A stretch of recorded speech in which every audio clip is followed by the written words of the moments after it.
네, 이번에는 더불어민주당의 박용진 의원을 전화로 만나보겠습니다. 평소 삼성 문제에 대해서 꾸준한 관심을 갖고 목소리를 내오신 분인데요. 왜 연결을 하는지는 우리 애청자 여러분들이 다 아실 거라고 생각합니다. 어제 파기환송심 선고 공판이 있었는데 징역 2년 6개월의 실형을 선고하고 법정 구속을 했습니다. 이 판결 이분은 어떻게 보는지 자 지금부터 들어보겠습니다. 나와 계시죠? 예, 안녕하세요. 박용진입니다. 네. 솔직히 실형을 예상하셨습니까? 집행유예를 예상하셨습니까? 처음에는. 집행유예요. 그래요? 그래서 가슴 쓸어내린 판결이 나와서 네. 예, 저는 그 형량에 대한 문제제기 불만 이런 거 있는 건 아닌데요. 네. 예, 법 앞에 평등이라는 상식과 공정의 작은 실현 이렇게 볼 수 있다고 보고요. 네. 이 판결이 지닌 의미가 가볍지 않아요. 알겠습니다. 우리 근데 사회, 예. 의원님을 포함한 아마 거의 대부분의 사람이 집행유예를 예상을 했던 걸로 제가 알고 있는데 아무튼 예. 재판부에서는 실형을 선고하고 법정 구속을 했어요. 예. 자, 그러면 재판부의 판단의 핵심이 어디에 있었다고 봐야 되는 걸까요? 그렇게 주목하고 만들려고 그랬던 준법감시위원회의 실효성이 없다. 이렇게 판단을 내리고요. 네네. 그리고, 이제 실형으로 이제 법정 구속을 시킨 과정에서 제가 볼 때 저의 솔직한 느낌은 뭐냐면 네. 재판부가 사실상 그동안 재판 운영은 집행유예를 만들어내기 위해서 이렇게 온갖 비판을 다 감수하고 해왔지만 국민들의 눈치 그리고 상식 이런 거를 도저히 할 수 없어요. 후폭풍을 감당할 수 없었을 거다. 그건 저는 알았다고 봐요. 네, 그렇게 보시는 거구나. 예, 도무지 이거는 자신들이 준비했던 그런 방향으로 못 갈 거라고 판단했던 것 같아요. 쉽게 말하면 요령부득이었다. 봐주고 네. 싶어도 봐줄 여지가 별로 없었다 이런 거였습니까? 간단히 예, 얘기하면. 예. 그럼에도 불구하고 이 재판의 그 판결의 그 의미가 남다르다고 조금 전에 말씀해 주셨는데 어떤 점에서 그렇게 보시는 겁니까? 그동안 대한민국 돈 있고 힘 있고 빽 있는 사람들은 법 앞에서 사실 그 돈 있고 힘 있고 빽 있는 10,000명만 평등했잖아요. 네. 그런데 대한민국에서 제일 힘센 사람, 사실은 대통령은 5년 힘세지만 그 재벌 총수 일가 그 중에서도 삼성 총수는 자기 평생 대를 이어서 제일 힘센 사람이었거든요. 네. 근데 그 사람조차도 이재용이라고 하는 삼성의 총수조차도 그 많은 변호사와 그 정관들을 다 동원하고도 어쩔 수 없이 국민 눈치를 본 판결 때문에 이렇게 실형을 살아야 된다. 이 이제 법 앞의 평등 그리고 정경유착이라고 하는 것이 더 이상 그 대기업 재벌 대기업의 그 기업 운영에 중요한 어떤 방법으로 더 이상 작용하지 않을 거다라고 하는 것에서 우리 사회가 한 단계 업그레이드되는 그 출발선이라고 생각합니다. 근데 지금 바로 이제 정경유착이 앞으로는 먹히지 않을 거다라고 하는 메시지를 강력하게 던졌다는 지금 평가신데 근데 네. 조금 전에 의원님께서는 그럼에도 불구하고 봐주려고는 했는데 봐줄 수가 없어서 결국은 저 형을 때렸다고 말씀하셨잖아요. 예. 그렇다면 여기는 약간의 미스매치는 아직 있는 거 아닌가요? 여전히 그렇죠. 국민들이 관심 갖지 않았으면 그 재판부라고 하는 게 사실은 어떻게 보면 가장 민주주의 사회에서 가장 불합리한 구조예요. 한 사람이 혹은 그 재판부 3명이 그 사건에 대한 판단을 그냥 내리고 끝나버리는 거거든요. 만일에 여기서 우리 재판부가 집행유예를 그냥 때렸다.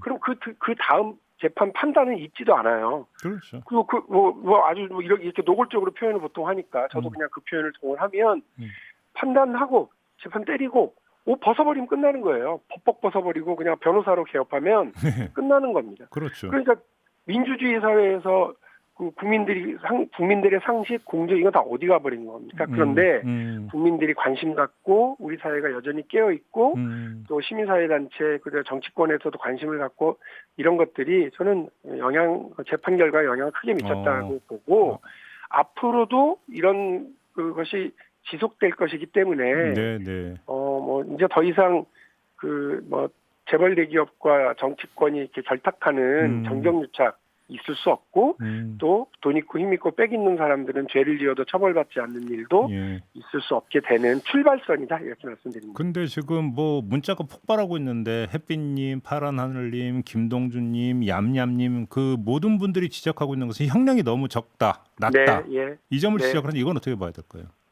형량 작죠. 불만이죠. 그러나 저는 그 만일에 아까도 말씀드린 것처럼 집행유예 나왔으면 어떡합니까?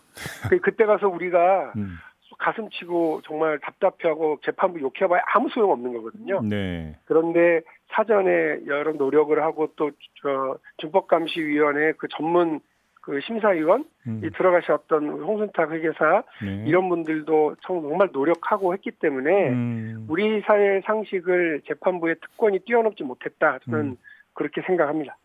그 일각에서는 이 형량 2년 6개월이라고 하는 게 가석방을 염두에 두고 형량을 조절한 거 아니냐라는 해석도 나온 바가 있지 않습니까? 이제 형기의 네. 3분의 2를 살면 가석방 요건이 되기 때문에 그렇죠. 12월에 이제 가석방 여지가 이제 그 있다 이런 식으로 분석을 이건 어떻게 평가를 하세요? 그 가석방 제도의 기준이랑 절차가 다 있고요. 이게 또 법무부 장관과 대통령의 어쨌든 재가가 있어야 되기 때문에 네.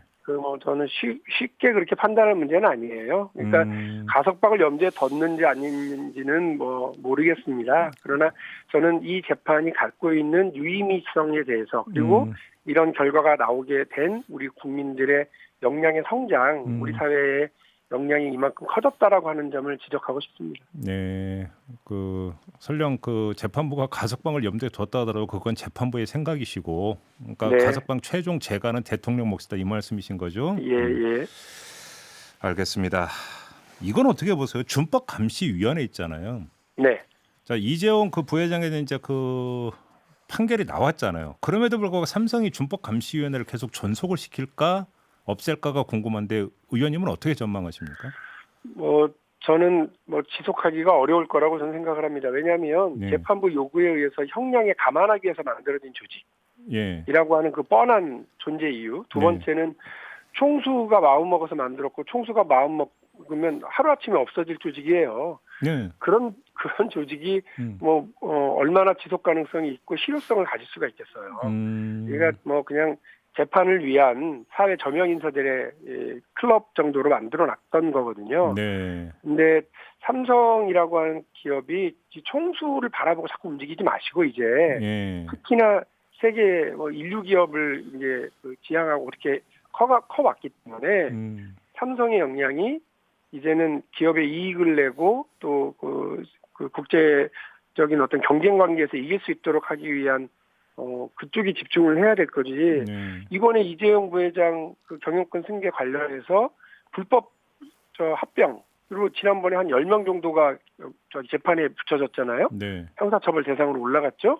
그다음에 공작바닥 뜯어내니라고 한 8명 형사처벌 받았죠. 그리고 이번에도 한 이재용 부회장을 제외하고 5명이 또 형사처벌 확정된 거 아닙니까? 네. 벌써 이 삼성의 훌륭한 인재와 시스템이 얼마나 많이 지금 이 불법행위에 가담하고 동원됐어요. 저는 이게 삼성의 최대 부끄러운 일이고 또 이재용 부회장 때문에 삼성과 그 임직원들이 희생된 증거라고 봐요. 네. 더 이상 이렇게 가면 안 되죠. 자, 그러면 지금 준법감시위원회 질문 하나만 더 드려볼게요. 아무튼 재판부에서 그 준법감시위원회의 위상과 역할에 대해서 이제 평가 자료를 한 거 아니겠습니까? 간단히 이야기를 하면. 예. 자, 그러면 준법감시위원들도 반성할 대목이 있다고 봐야 되는 건가요? 그 개개인들에 대해서는 평가하고 싶지는 않습니다만 제가 아까 말씀드린 것처럼 준법감시위원회의 저는 구조적으로 그 실효성이 실효성을 얻기가 불가능했었고요. 네, 애당초 출발부터가 그런 구조를 뻔히 아시는 분들이 거기 가셔서 어떤 걸 얻으시려고 했는지는 잘 모르겠어요. 알겠습니다. 이재용 부회장이 재상고를 할 거냐 말 거냐는 전망 말고 재상고를 하면 안 된다고 생각하십니까? 받아들여야 된다고 생각하십니까? 받아들일 수밖에 없죠. 지금 해봐야 별 의미 없는 일이라고 보고요. 네. 오히려 이 재판이 살아있는 게 지금 본건, 그러니까 뇌물을 준 이유는 경영권 승계를 위해서인데 경영권 승계의 핵심 그 본론은 예. 불법 합병이었거든요. 예. 삼성물산과 제일모직. 근데 그 재판이 이제 시작되잖아요. 그렇죠. 오히려 그 재판에 더 안 좋은 영향을 미칠 거라는 걸 변호사들이 더 잘할 걸요. 그 훌륭한 법조인들께서. 재상고를 하면. 예, 뭐 오히려 그 살아있는 게 더 안 좋죠. 그래서 저는 이제 드디어 본론에 들어가는 거예요. 그 삼성물산의 한 주도 없는 사람의 이익을 위해서 삼성물산 이사회가 동원되고 삼성증권이 동원되고 예. 삼성의 모든 그 시스템과 인재들이 다 동원돼가지고 왜 이런 불법적인 합병을 만들어냈는지 이거에 대한 이제 그 자본시장법 위반, 그 업무상 배임 이런 것들에 대한 판단을 하게 돼 있는데요. 네. 정말 그 대한민국 기업이 얼마나 그 참 처절하고 한심하게 그 한 사람을 위해서 총수의 이익을 위해서 사익을 위해서 이렇게 동원되고 희생당하는지 우리가 이번에 참 가슴 아프게 눈 부릅뜨고 지켜봐야 될 재판이 시작됩니다. 알겠습니다. 좀 그 삼성에서 범위를 넓혀서 재벌 개혁이 어느 정도까지 와 있다고 생각하세요? 글쎄요. 이제 겨우 첫발 정도. 왜냐하면 예. 뭐 이재용 부회장에 대한 재판뿐만이 아니라 저는 이거는 국민 상식의 승리라고 저는 생각을 말씀드렸고요. 네. 그 이제 상법 개정안 부족하지만 한 70%짜리가 통과가 된 거고요. 네. 공정거래법 개정안 역시 전속고발권 폐지가 이제 드러내져 버리고 통과가 되는 등의 무리가 있었습니다만 한 70점짜리가 통과가 된 거예요. 네. 지난 10년 동안 이 두 개의 법이 담고 있는 내용들이요. 재벌개혁 경제민주화의 핵심이라고 계속 얘기가 되어 왔는데 아무도 진전을 못 내고 있다가 이제 우리 문재인 정부에서 네. 70%짜리지만 통과를 시킨 거예요. 저는 이 정도도 뭐 의미가 적지 않기 때문에요. 재벌개혁 경제민주화는 법과 제도와 시스템으로 하는 거지 누구 불러다가 혼내주고 뭐 가두고 이런 걸로 되는 게 아니기 때문에 네. 그런 의미에서 아주 의미 있는 첫발을 떼고 있는 상황이다. 이런 말씀드리겠습니다. 의원님께서는 첫발을 뗐다고 했는데 어제 문재인 대통령은 기자회견에서 법 제도적으로 마무리됐다고 평가를 하더라고요. 알겠습니다. 앞으로도 과제가 많이 있습니다. 네. 네. 자, 이렇게 마무리하겠습니다. 고맙습니다, 의원님. 네, 감사합니다. 네, 더불어민주당의 박용진 의원이었습니다.